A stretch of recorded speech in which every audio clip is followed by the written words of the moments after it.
Boa noite a todos, boa noite vereadores mirins, boa noite a todos que nos acompanham pelo canal 40.1 da Câmara Municipal de Lavras. Estamos dando início hoje à terceira sessão ordinária da Câmara Mirim Lavras, na segunda etapa do projeto.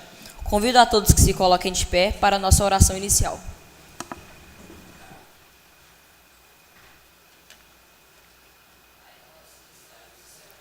Santificado seja o vosso nome, venha a nós o vosso reino, seja feita a vossa vontade, assim na terra como no céu. O pão nosso de cada dia nos dai hoje, perdoai as nossas ofensas, assim como nós perdoamos a quem nos tem ofendido. Não vos deixeis cair em tentação, mas livrai-nos do mal. Amém.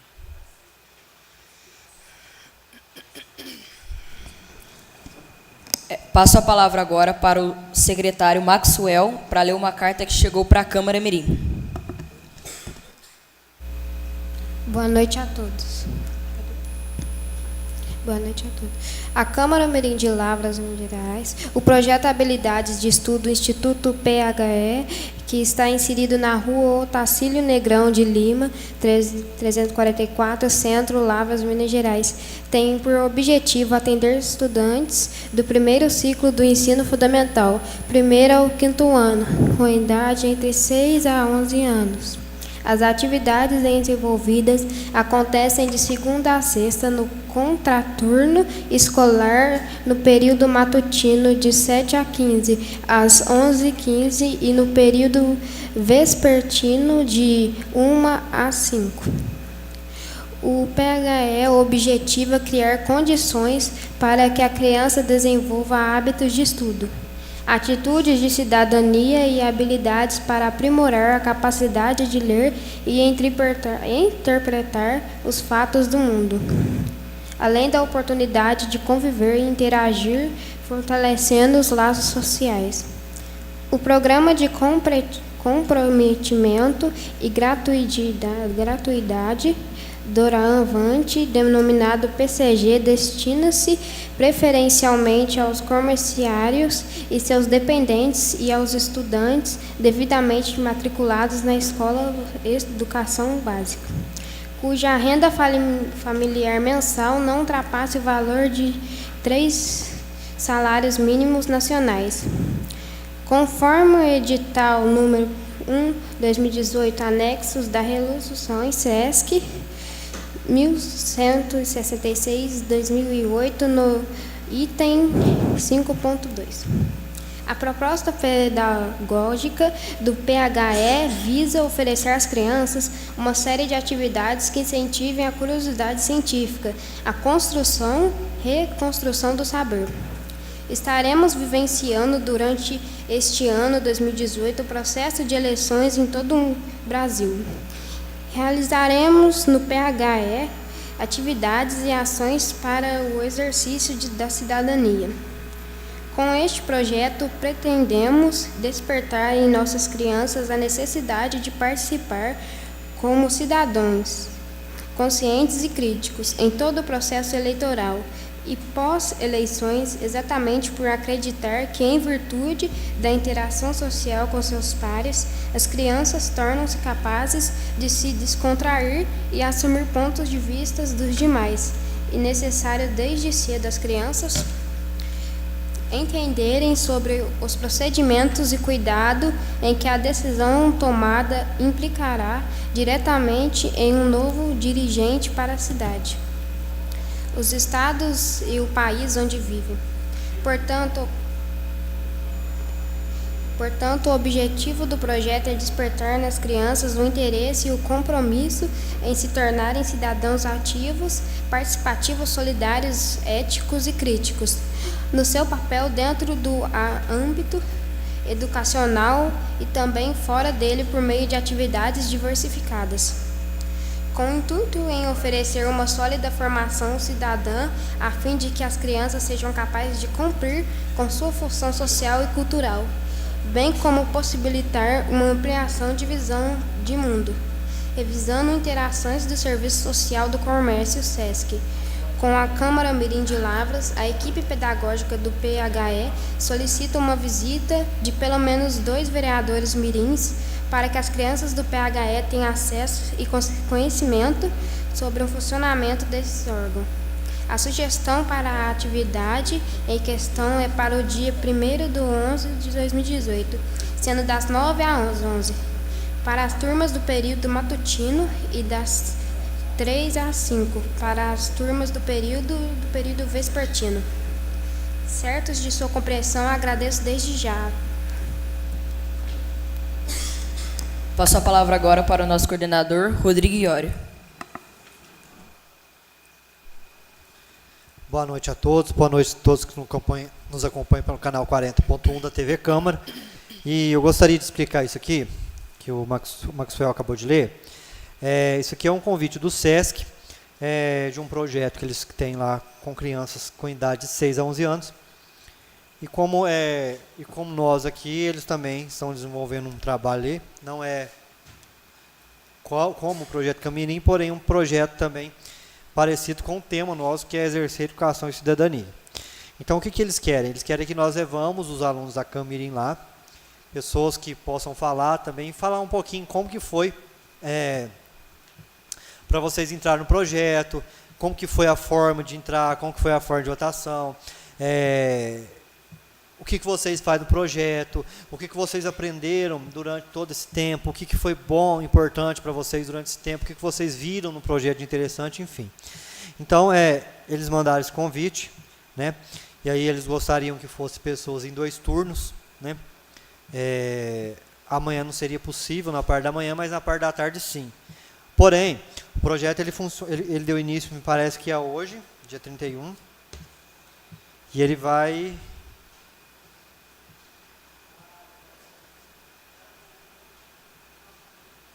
Tá, a sugestão que ela está dando é a partir do dia 1º/11/2018, sendo das 9 às 11, que não seria possível esse horário, já deixei mais ou menos explicado para ela o motivo.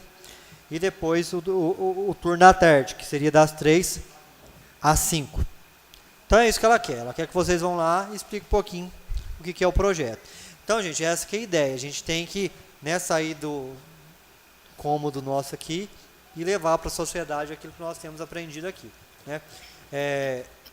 Foi um convite de espontânea vontade do SESC, né? Eu acredito que eles em algum momento acompanhou, ouviu falar do projeto para chegar, ligar e pedir, né? Isso é importante, é sinal que o projeto está sendo reconhecido. Em nenhum momento a gente foi lá e pediu para que isso acontecesse. Eles mesmos ligaram por iniciativa própria e pediram que nós estivéssemos lá. Então isso para a gente é importante, né? Que é sinal que o projeto ele tem sido visto, ele tem sido acompanhado pela TV e o pessoal tem conhecido, né? Então, eu acho que é muito bacana. Então, eu vou passar para o Rodrigo. Daqui a pouco a gente já vai passar para o palestrante. Eu gostaria de agradecer mais uma vez a Michele. E ele vai poder fazer a conclusão aqui e falar um pouco com vocês como que vai ser. E eu conto com a colaboração de todos que não estudam, no caso, na parte da tarde, tá? Lembrando que o objetivo não é que ninguém falte de aula, tá? Quem estuda de tarde vai na aula normal, tá? Não precisa, né? Até porque eu acho que a gente não pode ficar misturando as coisas, né? A gente não tem problema. Ainda mais que é fim de ano, não é bom ficar perdendo aula. Então, como a maioria dos alunos estudam na parte da manhã, acho que a gente conseguiria um grupo bom para poder estar indo lá na parte da tarde. Então, eu vou passar para o Rodrigo e o Rodrigo vai vai falar o final aí. E ele vai pedir os nomes de quem quiser ir, e a gente vai anotar os nomes aqui, para que a gente possa estar indo ali, cooperando com esses alunos e com o pessoal ali, ok? Eu queria saber quais são as pessoas que podem ir amanhã, das 3 até as 5 horas, no SESC. Alguém pode ir? Se puder, eu vou indicar.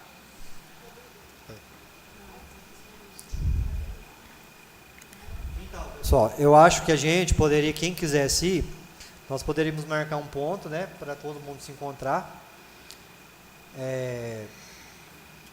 E aí nós íamos todos juntos. SESC, me parece que eu sei onde que é, mas assim, eu não estou lembrando é perto do Rex lá em cima, o Rex 3, me parece. Fica ali naquela região ali. Então a gente poderia, por exemplo, combinar todo mundo ali perto da Matos, calçados. Eu acho que o Rodrigo seria depois, né, Rodrigo? E todo mundo ir, eu acho que seria bacana.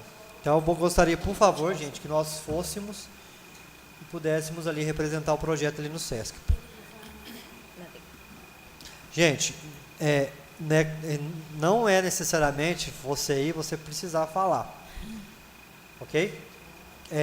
Só de você estar ali já é uma grande importância. A gente sabe que tem algumas pessoas que ainda é tímido, né, não consegue falar, não tem problema. E a gente tem pessoas aqui que falam, que conseguem falar, conseguem se expressar. Tem o Pedro, tem o Rodrigo que fala, tem o Maxwell que sempre precisa que fala, o Henrique consegue falar, o Matheus, né? Mas os demais que não quiserem falar, pode ir também para ajudar a representar, ok? Quem vai? Diogo? Pode colocar. Diogo? Matheus? Rodrigo? O Euler? Quem mais? Maxwell? Já escuta. Quem mais? Tá.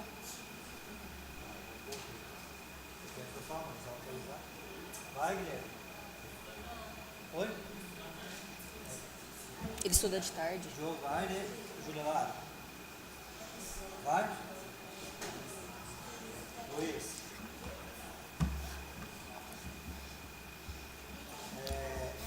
Bueno. Vai? Não. Eu e Pedro, vou. Matheus, Henrique. Henrique, estuda aí.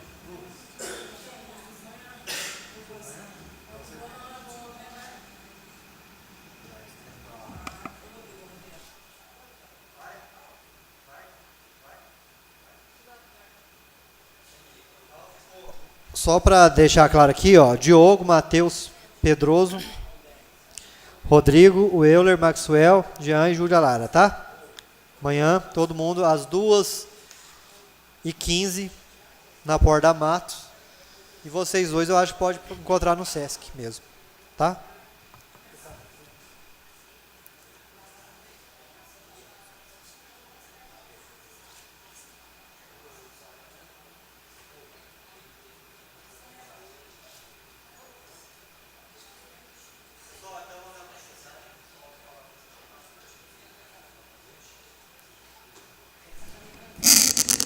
Agora eu passo a palavra para a nossa palestrante de hoje, Michele. Obrigada. Data show, por favor.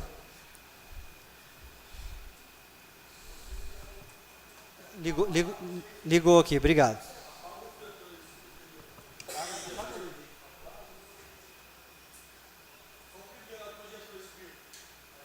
É isso.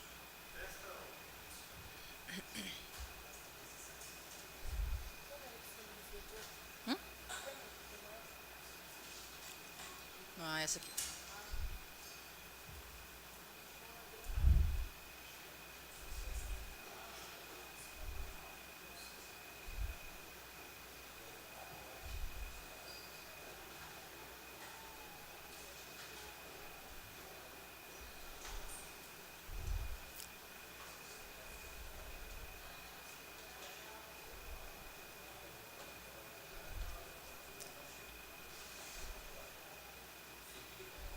Vamos lá, gente?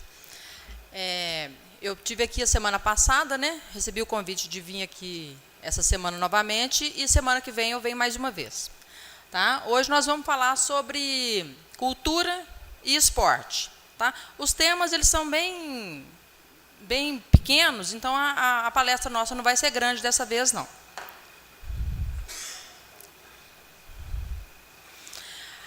Nós temos na questão do esporte a justiça desportiva, tá?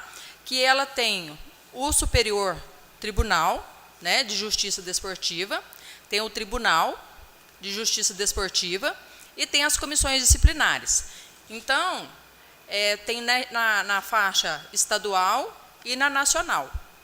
Isso aí é para verificar as questões de arbitragem, quando tem uma falta, Tá? Então, é como se fosse o poder judiciário nosso.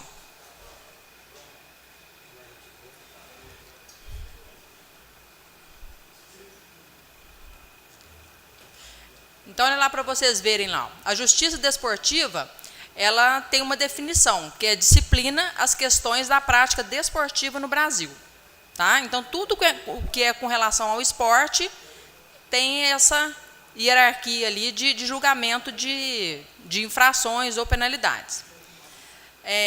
Somente é envolvido o Poder Judiciário em caso de ter passado por todas as faixas ali, por todas as etapas da composição do direito desportivo, que são as comissões primeiro, depois vem o tribunal, que é na área estadual, e depois vem a nacional, que é o Superior Tribunal. Aqui, para vocês terem uma ideia, é como se fosse um tribunal da justiça comum. Tá? Nesse caso aqui, o Tribunal de Justiça do Amazonas. Tá? Então, ali está tendo uma sessão com os representantes. Aqui também, nesse caso aqui, já é a desportiva de futebol. Esse aqui também, tá vendo? É um outro formato de sessão, tá? Mas também isso aí é um tribunal. Olha para vocês verem, não é só porque é o futebol que é o mais conhecido que tem a justiça, né? A justiça e os tribunais. Temos ali, ó, do vôlei, do basquete, temos da canoagem, do taekwondo, tá? E tem até do hóquei.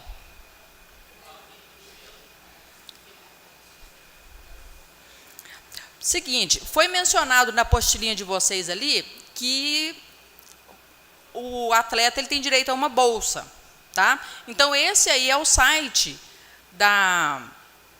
onde é localizado o edital, tá? Tem sempre o edital, então vocês vão ter os pré-requisitos e tem os editais. Então vocês podem entrar lá no esporte.gov.br que tem os pré-requisitos. Então eu vou apresentar para vocês aqui algum deles. Por exemplo, na categoria de base, o valor mensal do auxílio da bolsa é R$ 370. Tá? Então tem a idade mínima, a idade máxima, tem que estar vinculado com algum clube e tem que ter a filiação de acordo com a confederação. Em alguns casos tem que ter participado de competições, né, de acordo no decorrer do ano. A outra aqui já é outra modalidade, a categoria de atleta estudantil, que é o mesmo valor de contribuição, né, de benefício, mas a idade já muda um pouco. Né, e ele tem que estar matriculado na instituição de ensino e tem que ter participado de jogos. Não precisa ser participante de algum clube. Aí já tem uma diferencinha. Essa categoria aí já é atleta nacional. Vocês podem ver que o valor da bolsa ali já sobe um pouco, para 925. E é maior de 14 anos. Então, tem que estar vinculado com um clube, né? Tem que estar afiliado com alguma modalidade e ter participado de eventos na temporada nacional. Essa bolsa, ele fez uma pergunta aqui, que a bolsa serve para quê? A bolsa é um auxílio que o governo oferece para quem tem intenção de ser um atleta. Tá? É o governo, aí passa todos pelos requisitos. Então, são esses aí os requisitos, tá? Depois tem lá, atleta internacional, 1.850, maior de 14 anos, tem que estar vinculado ao clube, tem que ter filiação. Agora, ali, ó, no último tópico, tem uma diferença. Ele tem que ter participado de competições internacionais, né? Porque é atleta internacional. Então, ele tem que ter também pleiteado a seguinte classificação. Primeiro a terceiro lugar nos campeonatos mundiais, primeiro a terceiro lugar nos jogos ou campeonatos pan-americanos, né? Ou para-pan-americanos, e primeiro a terceiro lugar nos jogos ou campeonatos sul-americanos. Então, tem que encaixar em todos esses requisitos aí para poder passar e conseguir essa bolsa. No caso aqui da categoria atleta olímpico e paralímpico, já sobe bastante ali o valor de benefício, R$ 3.100. Tá? A idade 14 anos, maior de 14 anos, tem que estar vinculado a um clube, né? E tem que ter afiliação à entidade que administra a modalidade. E tem que ter integrado, na qualidade de atleta, a delegação brasileira, nos Jogos Olímpicos ou Paralímpicos. Tá? Esses aí são os requisitos. Aqui eu coloquei para vocês ali, para ver se... Só para vocês conhecerem que tem os editais. Então, se vocês entrarem de tempos em tempos nesse site, aparecem todos os editais. Esse, por exemplo, foi do dia 3 de outubro de 2018. Tá? Quer dizer, foi super recente essa liberação desse edital. Esse aí foi para programa olímpico e paralímpico. É o seguinte, não basta só você ir lá e fazer a sua inscrição, receber o dinheiro, né, e participar dos jogos. Depois de tudo isso feito, você tem que fazer a prestação de contas do dinheiro que você gastou. Tá? Aí eu não tenho ali ao certo quais são os itens que podem ser gastos. Tá? Mas geralmente é alimentação e moradia. Tá? Então, se a pessoa não prestar conta, com certeza ela vai ter o benefício suspenso, ou então, numa próxima renovação de bolsa, ele não vai conseguir renovar a bolsa. Tá? Então, a parte do esporte foi só essa, porque não tem muito o que se falar. Nós vamos entrar agora na parte da cultura. Tá? Então, o que é a cultura? É o conhecimento, a arte, as crenças, a lei, a moral, os costumes e todos os hábitos e aptidões adquiridos pelo ser humano. Então, eu vou apresentar aqui para vocês algumas modalidades, como dizer que sejam modalidades, né? Que podem indicar aqui que é a questão da cultura, que às vezes mescla um pouco com o folclore, porque o folclore ele é como se fosse uma subespécie da cultura. Por exemplo, aqui, ó, o frevo. O frevo ele é de Pernambuco e geralmente é usado aí esses guarda-chuvinhas aí, tá? Para o pessoal fazer a dança. O carnaval. A questão do carnaval, gente, se vocês observarem, vocês têm noção de quanto que o carnaval ele rende de economia no país? Mas não chega nem nisso. Em 2018, o Ministério do Turismo fez um levantamento, injetado no Brasil 11 bilhões de reais. Tá? Então, por isso é uma festa que muito gringo, né, vem de fora para cá para assistir, né, e realmente tem muito dinheiro envolvido, né, e beneficia o país inteiro. O Bumba Meu Boi, ele é do Norte e Nordeste, né? A Oktoberfest de Blumenau. A Oktoberfest ele é a festa da cerveja, é comemorado em outubro. Tem a capoeira. A capoeira ela veio dos descendentes dos escravos. Tá? O maracatu, ele vem de Pernambuco, Olinda e Recife. A festa junina. A festa junina é muito conhecida aqui em Minas, né? Tem as comidas, né, que é o milho, quentão, pipoca, né, aqueles doces, e tem também as brincadeiras, que é o pau de sebo, o correio elegante, né, tem o famoso lá, o casamento caipira. Essa aqui, gente, é a folia de reis. Vocês conhecem a folia de reis aqui lá, vocês já viram? Eu, quando eu era criança, morria de medo. Morria de medo deles. Então, assim, eu procurei até uma imagem que tivesse a máscara que eu tinha medo quando eu era mais nova, mas eu não encontrei, só encontrei essas aí. Mas também na verdade, é uma festa religiosa, né? Porque ela vem, né, para poder comemorar a visita, né, dos 3 reis magos para o menino Jesus. Então, essa que é a intenção. Tanto é que eles têm a bandeira, tá, que é uma bandeira deles, com o santo. Só que a Folia de Reis não é mais conhecida, não é tão conhecida mais, né? Exatamente. Hoje em dia, quase que não tem. Né? E, assim, o pessoal mais velho foi passando para os seus filhos e tudo. Hoje em dia, realmente, já não aparece tanto. Festival de Parintins, lá no Amazonas. Né? Eles são divididos em 2 cores, é como se fosse um carnaval de lá. Tá? Isso, é o vermelho e o azul. Tá? É o boi garantido, né?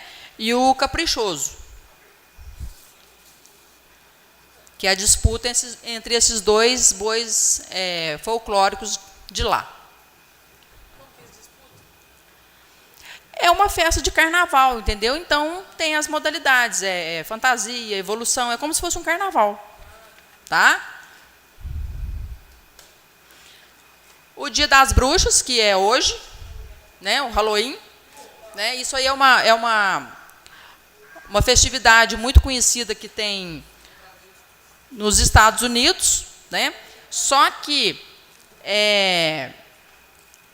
antes de ser uma festividade dos Estados Unidos, na verdade, o Halloween foi criado pelos irlandeses, né? E agora passou para o pessoal lá dos Estados Unidos e acabou que a maioria do mundo adota isso aí, né? Aí junta agora o Black Friday, que o pessoal faz aquelas promoções lá e tal. A tourada na Espanha. Isso aí também é um costume, é uma cultura que eles têm. Pois é, exatamente.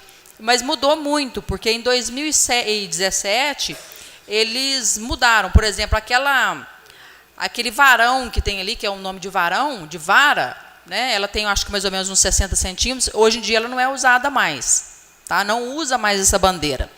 E o florete, que é um tipo de espada, que é uma espada menor, que é onde, porque, na verdade, o boi, quando ele tem, na época antiga que eu falo de 2017 para trás, né, porque agora mudou um pouquinho as regras.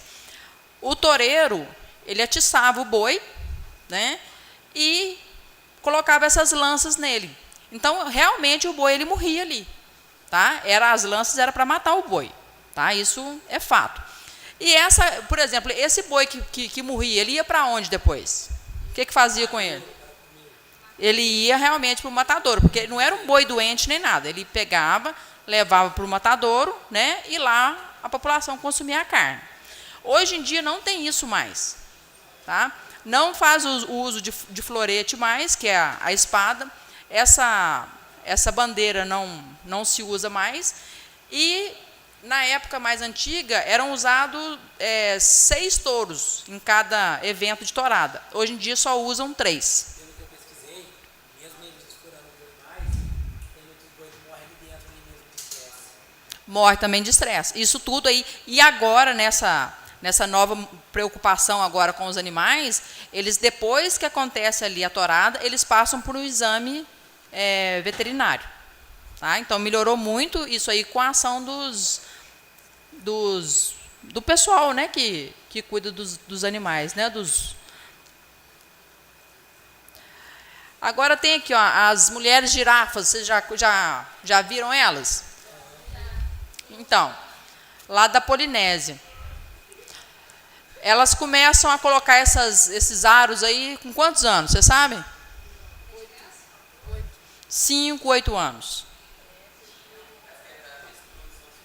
Tá? Isso aí é uma peça que ela é de bronze. Tá? Então, geralmente, ali tem algumas ali que tem 25 aros. E elas são pesadas, esse colar. Cada um pesa mais ou menos uns 10 quilos. Tá? Tira para trocar. Quando muda, quando elas vão passando de idade, aí vai tirando. Tira um, coloca outro maior. E depois eu vou mostrar uma foto para vocês. Ele não é cada hora coloca uma argola. Ela é uma peça só. Então, a pessoa que vai colocar o colar nelas, vai enrolando o colar no pescoço. Tá? E vocês acham ali que o quê? Que o pescoço cresce? Vocês acham? Não, a tendência é subir pra cima, tipo uma viadura. É o seguinte, ali, ó, vou mostrar para vocês aqui, ó. Olha lá. Olha lá, tá vendo? Ó, ali é uma troca de colar. Tá? A moça vai apertando ali até colocar o colar do tamanho certo do pescoço. Tá? Isso aí é sinal de beleza entre elas lá. Mas lá, se não colocar isso, o que acontece? Não tem. É costume. Geralmente Licença. é muito difícil. Quando é Se ela costume. quiser tirar esses argolas aí, o que acontece com o pescoço dela? Fica com a cabeça tonta, assim. Não, é perigoso quebrar. Entendeu? Porque ele fica realmente um pouco mais bambo. Só que isso aí é uma ilusão de ótica. Porque, na verdade, o pescoço não estica. É a clavícula que desce. Entendeu? Então, o pescoço não estica. Vocês observarem lá naquela parte lá naquela foto lá, ó, dá para ver direitinho. Do lado, aqui, ó, do lado direito, aqui, ó, olha para vocês verem como é que está a clavícula dela. Tá vendo? É diferente do outro lado de lá. Então, tem um afundamento da clavícula que é simplesmente uma ilusão de ótica nossa que acha que o pescoço que fica mais comprido. Culinária lá na Tailândia. Dizem que tem muita proteína, né? Mas eu não tenho coragem de nem de experimentar. Isso aí, ó. Outro tipo de culinária conhecida. Isso aí, ó. É o maior festival de carne de cachorro, tá? Que tem. Lá na China e na Coreia.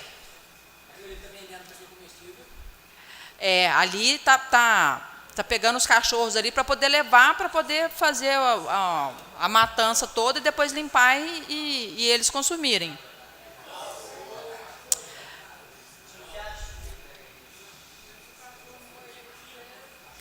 Olha para vocês verem, essa festa do cachorro, ele teve o início em 2010, tá? E dura mais ou menos uns 10 dias. É em todo o mês de junho, tá? Que começa. Pode.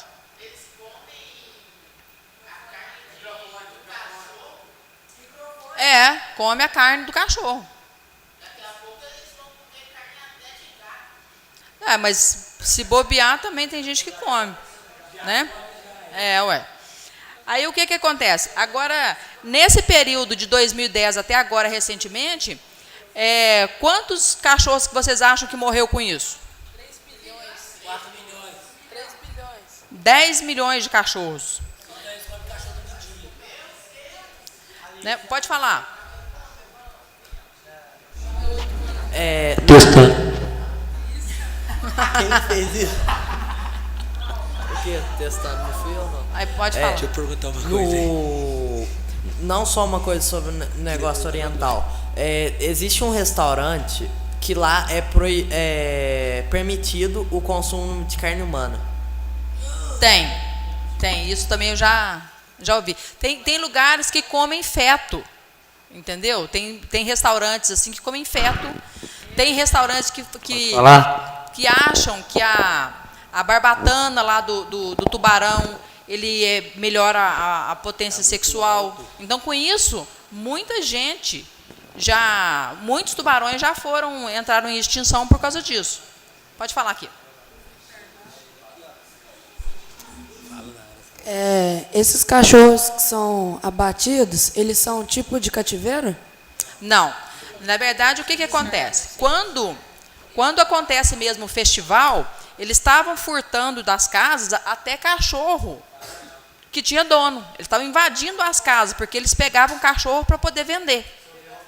Tá? Então, isso aí acontecia. Então, não era só cachorro de rua. Era qualquer tipo de cachorro eles estavam pegando. Tá? Olha para vocês verem. Aí, agora aqui, ó.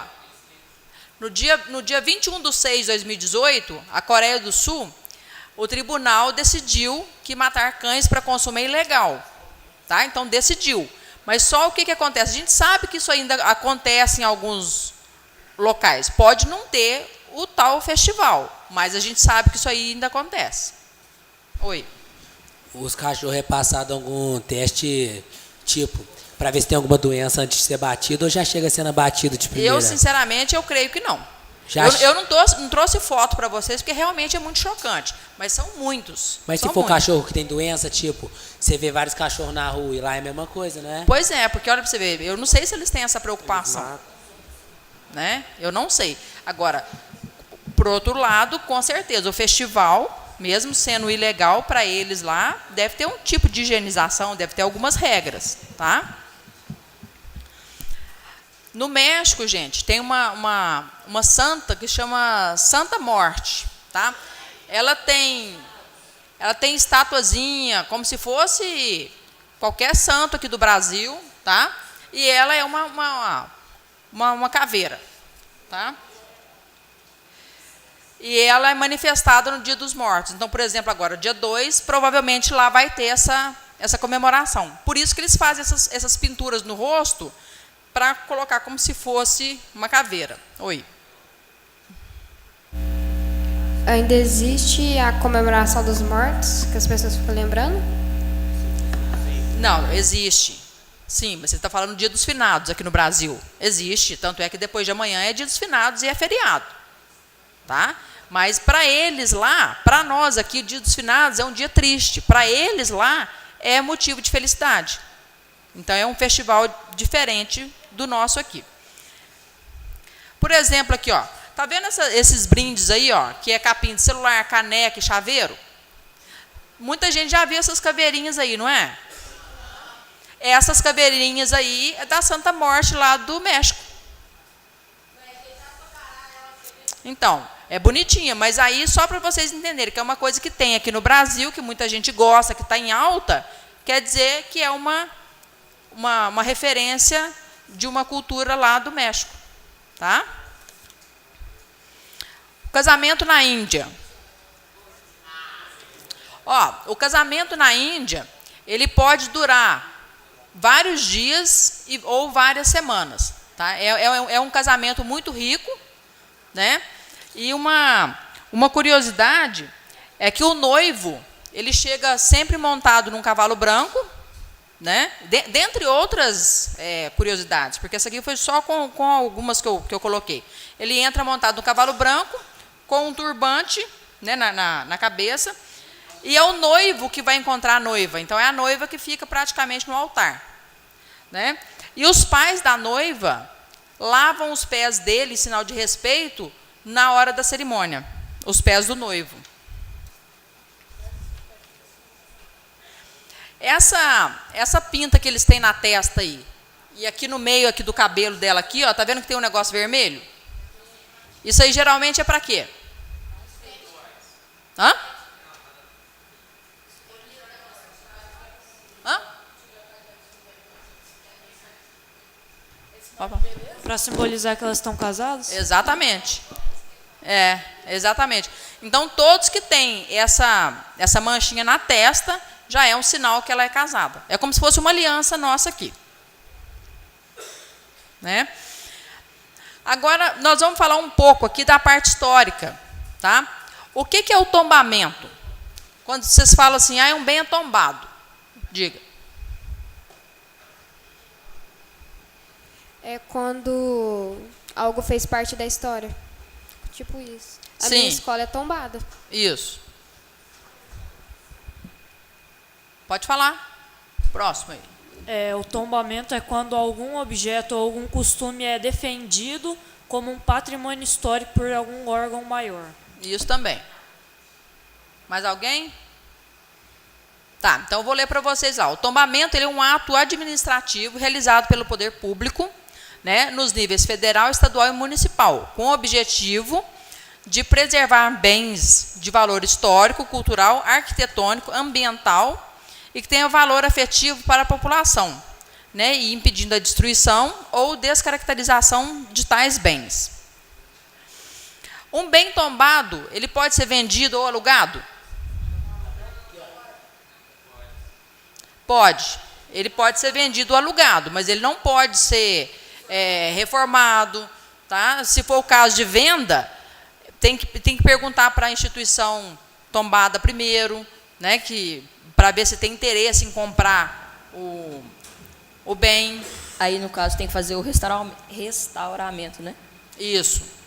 Tá? Então, por exemplo, São João del Rei. São João del Rei, a maioria das casas não pode mudar o visual delas.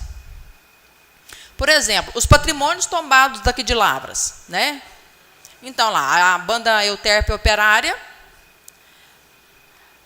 Depois tem a Casa da Cultura. O Cruzeiro.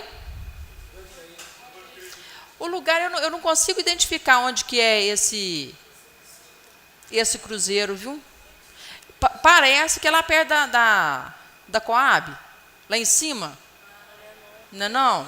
Eu não sei onde é. Não sei onde é. Eu vou procurar saber, depois eu falo para vocês semana que vem. Ah, lá na Caixa d'Água. De onde? Qual Caixa d'Água? Da Copasa. Onde que é a Caixa d'Água da Copasa? Lá em cima. Está dificultando a minha vida aqui.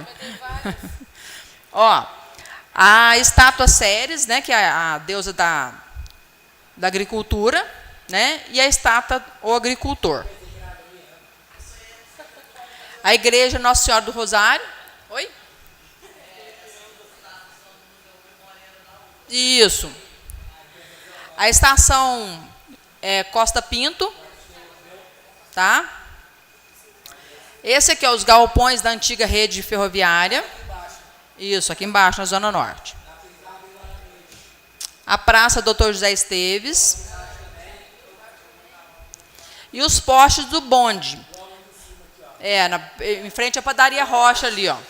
Tá? Ah lá, o poste é aquele ali, tá vendo? Porque a gente acha que ali onde passava o bondinho antigamente não preservou esse poste. Se vocês verificarem ele de perto, assim, você vê que a estrutura dele é de metal e é toda trabalhada, é diferente. Passava o bonde.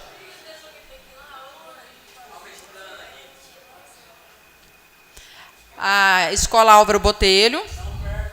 O Firmino Costa, né, o Bimoreiro também, na UFLA. E a Praça Dr. Augusto Silva e Leonardo Venerando. A estátua dos Pratina, não? Não está nessa relação. Aí o seguinte, ó, o patrimônio cultural, ele tem o patrimônio material e imaterial. Tá? A diferença lá, aqui, ó. Olha lá a diferença lá, ó. O patrimônio cultural é tudo que tem significado para a comunidade, né? A própria comunidade dá significado aos símbolos e objetos. O material aqui, por exemplo, são as cidades, bairros, prédios, casas, sítios arqueológicos, né? Museus e documentos antigos, que é o que a gente pode pegar. Agora, imaterial são os saberes, as celebrações, são os hábitos, né? A dança, né? Igual, por exemplo, um patrimônio imaterial aqui que a gente pode colocar é o bloco lá de Carnaval Pamoiado, né? Ele também é um patrimônio imaterial. Olha lá, o IPFAM, né? É o Instituto de Patrimônio Histórico e Artístico Nacional. Ele é vinculado com o Ministério da Cultura e é responsável pela preservação e divulgação do patrimônio material e imaterial do país. Tá? Esse é a nível nacional. Essa reportagem foi no dia 22/10. Vocês ficaram sabendo disso aí? Que um rapaz ele escalou uma igreja lá em São João del Rei e quebrou um pedaço do anjinho lá? Ah lá. Então, olha para vocês verem onde tem aquela seta ali. Ó. Naquela seta ali está escrito o seguinte, ó. A parte da peça que foi quebrada foi recolhida e guardada dentro da igreja. Peritos e técnicos do IPFAM foram chamados ao local e o rapaz deverá ser responsabilizado pelo dano, pois a igreja tem a edificação e o acervo tombados em nível federal pelo Instituto, né, que é o IPFAM. Então, foi essa parte aí que ele quebrou, né, e ele vai ser responsabilizado. A igreja de Tiradentes é tombada, né? Também. Não, ali a maioria tudo é tombado. Então, por exemplo, os crimes de ordem, nesse sentido aqui de ordenamento urbano e patrimônio cultural, ele é regido pela lei de crimes ambientais, tá? Então, vocês podem verificar ali, ó, que quem alterar o aspecto ou a estrutura, né, o valor artístico, histórico e cultural, ele tem uma pena de reclusão de 1 a 3 anos e multa. Tá? Então, quando acontecem esses crimes aí, ele entra na esfera da lei do meio ambiente. Nesse caso aqui, ó, vocês viram aqui que o rapaz, depois que ele brigou com a namorada, ele veio e quebrou essas luminárias perto ali do Banco do Brasil, perto daquela banca de jornal que o pessoal fica trocando figurinha. Tá? Foi preso. Ele quebrou com um pedaço de pau, porque ele tinha brigado com a namorada e quebrou. Então, destruir, inutilizar, deteriorar o patrimônio público da cadeia. Então, a detenção é até 6 meses, que é o artigo 63. Então, gente, esse aí é o finalzinho, né, da apresentação. Então, eu acho essa frase aí muito, muito interessante, que é o seguinte: tudo que não pode contar como é que fez, não faça. Tá? Immanuel Kant, ele fala essa frase, é uma frase muito, muito certa.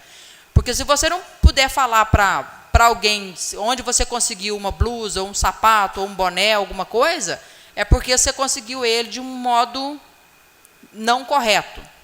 Tá? Então, por hoje é só. Na semana que vem eu estou aqui de volta. Nós vamos falar de educação na semana que vem. Tá? Muito obrigada.